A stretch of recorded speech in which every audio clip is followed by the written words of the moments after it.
본격적으로 이제 저희 말하기 구성에 대해서 간단히 소개를 드리면요. 일단 초급, 중급, 고급 이렇게 세 수준으로 되어 있는데 사실 내가 초급이기 때문에 나는 1, 2번만 응시하지 이렇게는 할 수가 없습니다. 1번부터 6번까지 모두 이제 응시를 해야겠고 다른 말하기 시험과 마찬가지로 재녹음은 되지 않고요.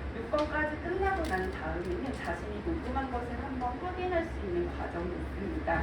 그리고 1번을 선생님들이 어떻게 활용을 하시면 좋을까 생각을 해봤는데 선생님들이 이런 일상생활에 관련된 것들의 문제 카드를 만드시면 좋을 것 같아요. 문제 카드를 여러 개를 만드셔서 수업 전후에 활용을 하시는 겁니다. 1번 문제가 수준은 어렵지 않지만 중고급 학습자들도 긴장을 해서 말하기를 평소 하는 실력보다 잘할 수 없는 경우가 있어요. 그래서 선생님들께서 이 말하기 카드를 만드셔서 수업 전후에 뭐 한 명씩 이렇게 시킨다든지 몇 명을 시키면서 한 학기 동안 운영을 하시면 학습자들이 1번 문제는 긴장감 없이 그리고 다른 학습자들의 내용 생성한 것도 보고 저런 대답도 할 수 있구나 저렇게 얘기하면 훨씬 더 말하기가 풍부해지는구나 라는 것도 파악을 할 수 있어서 여러모로 좋을 것 같습니다. 그 다음에 2번은요. 그림을 보고 역할을 수행하는 문제입니다. 주로 주거, 그리고 뭐 쇼핑, 공공시설, 대중교통 등 이런 일상생활에서 만날 수 있는 상황들이 주로 이제 나올 거라고 판단을 했습니다. 자, 수업 시간을 활용해 예를 보면 모든 책에 쇼핑에 관한 주제가 있습니다. 이거를 2번 말하기 문제에서 바꿔서 선생님들이 활용을 하실 수도 있으세요.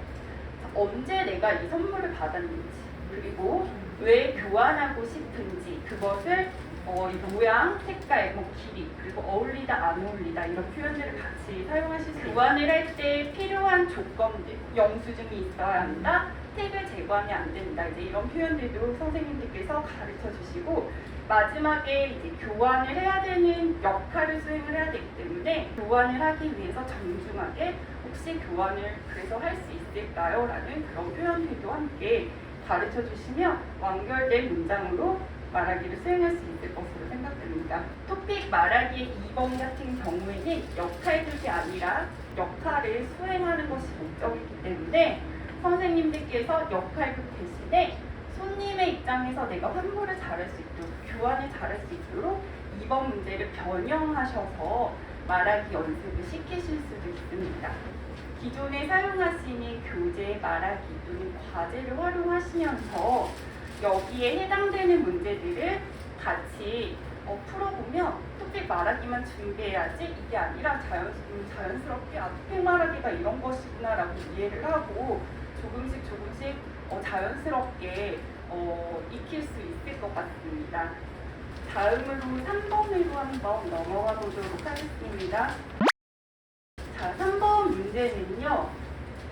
그림을 보고 이야기하기입니다. 보통 4컷의 그림이 나오고요. 그 4컷의 그림이 시간의 순서대로 흘러가는 경우가 많이 있습니다.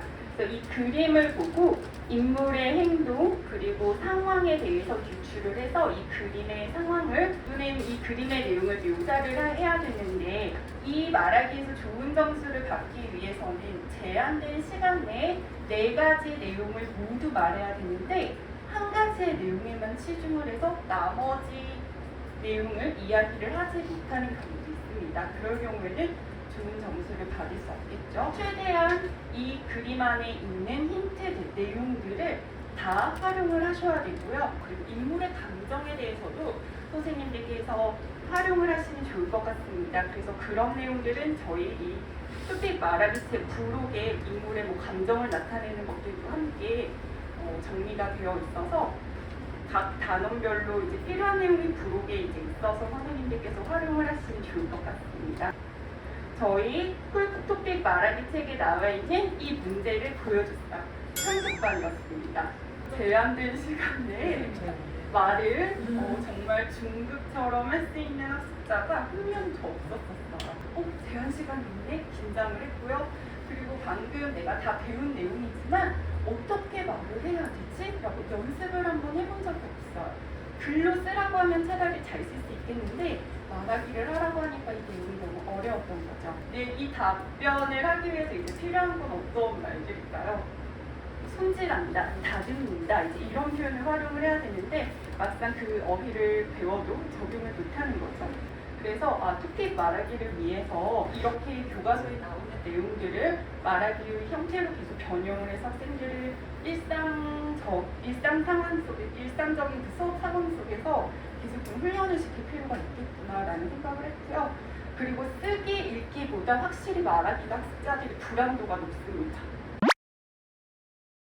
자, 그 다음에 이제 중급의 두 번째 유형이 대화 완성하기입니다. 저희 책에도 대화 상황이 다 제시가 되어 있지만 실제로 이 상황은 말하기 시험 현장에 갔을 때 듣기로만 이해를 해야 됩니다. 이 문제가 제시가 되지 않아요.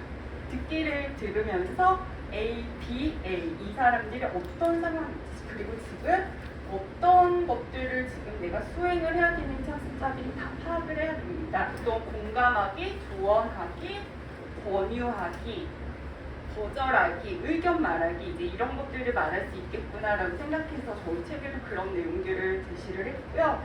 그리고 조언을 하려면 그리고 의견을 제시하려면 어떤 순서대로 이야기를 하고 어떤 것들을 활용해야 되는지도 스텝 바이 스텝으로 이제 책에 모두 제시를 했습니다. 자, 그러면 조언하기를 말할 때 어떻게 활용을 하면 좋은지 이제 저희의 핵심 말하기 구조에 포함이 되어 있는데 일단 어떤 문제 상황인지 듣기를 통해서 확인을 한번 해야겠죠. 예시를 활용을 하면 시간 내에 훨씬 더 풍부한 말하기를 구성할 수 있다는 걸 보여주실 수 있습니다. 말하기 구조에 따라서 저희가 활용할 수 있는 관련 표현도 제시를 해서 선생님께서 따라가시면서 가르치시기 훨씬 더 편할 것 같습니다. 자, 그 다음에는 이제 5번인데 이거는 토픽2 쓰기의 53번 문제입니다. 제가 갑자기 53번 문제를 넣은 이유가 말하기 5번과 쓰기 53번이 굉장히 큰 연관이 있어서 이렇게 넣었습니다. 자, 똑같이 자료를 해석하는 문제입니다. 근데 쓰기 53번은요. 또 그래프의 자료와 그리고 이유 또는 뭐 전망, 해결 방안 이런 것들이 모두 다 제시가 되어 있습니다. 이런 오류를 줄이면 53번에서 좋은 점수를 받을 수가 있어요. 하지만 말하기 5번은 조금 다릅니다. 자, 이 내용은 제시가 되는데요. 뉴스의 내용은 듣기로만 해결을 해야 됩니다. 쓰기 53번과 가장 큰 차이점이 뭘까요? 학습자들이 이건 잘할 수 있어요. 53번 할 때 연습을 많이 했던 학습자라면 이거는 잘 말을 할 수 있는데 사회에 미치는 영향 두 가지의 내용을 자신이 스스로 생각해서 내용을 만들어내야 됩니다. 자, 어떻게 이 배경 지식을 만들면 좋을까요? 사회 현상에 대한 문제들이 거의 나오기 때문에 쓰기 53번을 공부를 시키실 때 예를 들어서 1인 가구에 대해서 나왔어요.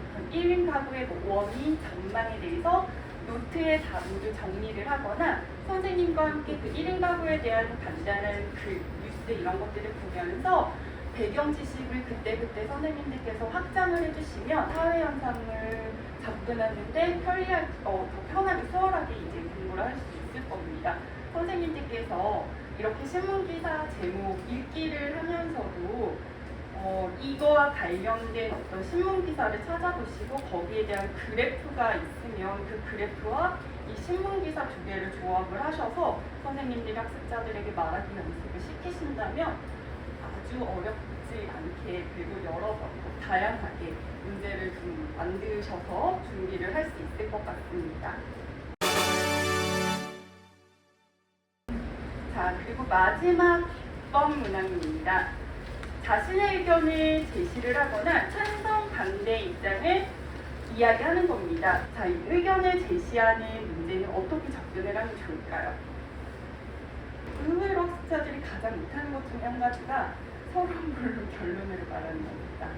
근데 이 말하기도 그 논리적으로 내용을 전개하는가가 그 점수 항목에 있기 때문에 학습자들에게 서론, 본론, 결론에 어떻게 논리적으로 의견을 제시를 해야 하는가에 대해서 선생님들께서 자세하게 안내를 해주시면 좋을 것 같습니다. 그래서 의견을 만약에 제시하는 문제라면 나는 이렇게 해야 된다고 생각합니다. 라고 의견만 제시를 하면 안 된다고 이야기를 해야 되겠죠. 의견과 근거가 일치되게 제시를 해야 된다라는 거 학생들에게 계속 훈련을 시키셔야 되고요. 그리고 찬성, 반대 같은 경우에는 내가 한 가지 입장을 정했으면 그 입장에서 이제 계속 고수를 해야 되는데 왔다 갔다 하는 경향이 있어요. 그렇게 하면 안 된다라는 것들도 선생님들께서 지도를 해주셔야 되고요. 그리고 근거는 다른 사람이 들었을 때 이해할 수 있고 공감할 수 있는 객관적인 근거를 이제 제시를 해야 된다. 이런 것들도 학습자들이 모르는 경우가 많이 있어요. 그래서 선생님들께서 주장과 근거가 일치하는지 그리고 그 근거가 타당한지 객관적인지 이런 것들에 대해서도 수업 때 다뤄주시면 학습자들이 내용을 구성하는데 많은 도움이 될 것 같습니다. 서론본론 결론에는 어떤 내용을 조직하고 논리적으로 말해야 되는지 이런 것들도 계속 훈련을 해보면 좋을 것 같습니다. 그래서 이제 책에 각 단원의 끝에 보면 좋은 대답과 나쁜 대답이 있는데 실제로 학습자들이 이렇게 대답을 하겠구나라는 것을 그리고 저희가 이제 생각을 해봤을 때 이렇게 대답을 하겠구나라는 걸 유추해서 구성을 했는데 학습자들과 이제 좋은 대답, 나쁜 대답을 비교해보면서 이 대답은 왜 나쁜가, 왜 이렇게 하면 안 되는지 학습자 스스로가 인식하고 깨달을 수 있도록 그 부분도 활용을 해보시면 좋을 것 같습니다.